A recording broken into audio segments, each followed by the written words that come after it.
in a sprawling garden tucked behind an old stone wall where golden sunlight curled over flowering hedges and birds nested in ancient trees.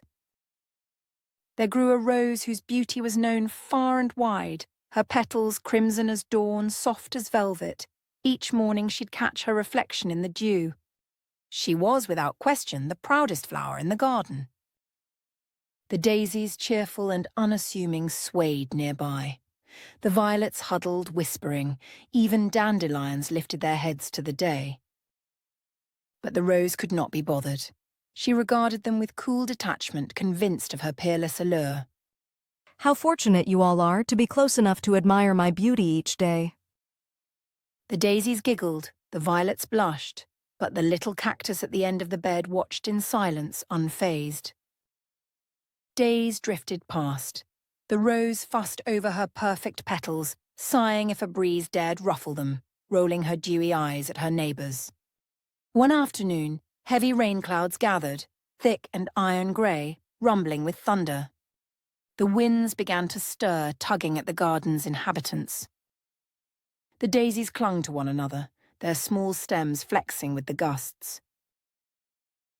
The violets nestled deeper, sheltering beneath the leaves. The cactus stood steady, its spines shedding the water like silver beads.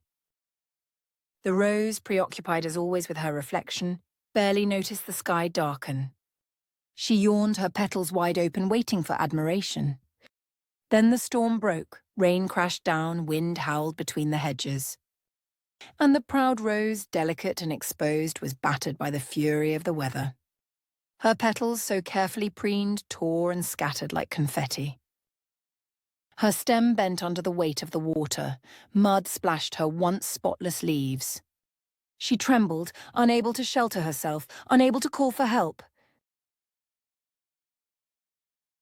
The next morning dawned pale and quiet. Sunlight crept across the battered garden. The rose, bedraggled and broken, wept softly. Drops slid down what remained of her ruined petals. The daisies sent shy glances her way, whispering their concern. The violets offered what shade they could, stretching their leaves to shield her from the gentle sun.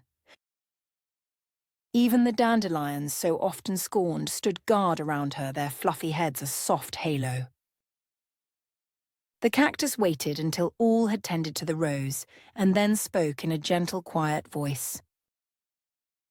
You see, even the loveliest flower needs her friends, and no one stands forever alone against the wind.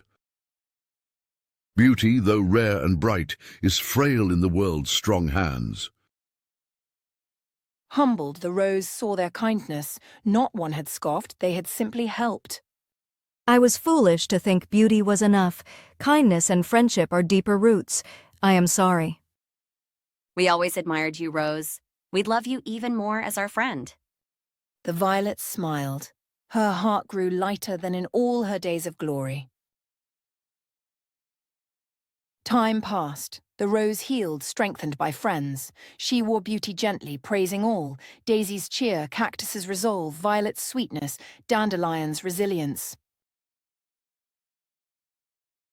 And so the garden thrived, its glory not in any single bloom, but in the harmony of many, their roots entwined, each lending colour and song to life's beautiful tapestry. The birds sang, and the wind carried whispers. The story of the proud rose, once only fair, now fairest in her kindness, cherished not for beauty alone, but for her truly gentle heart.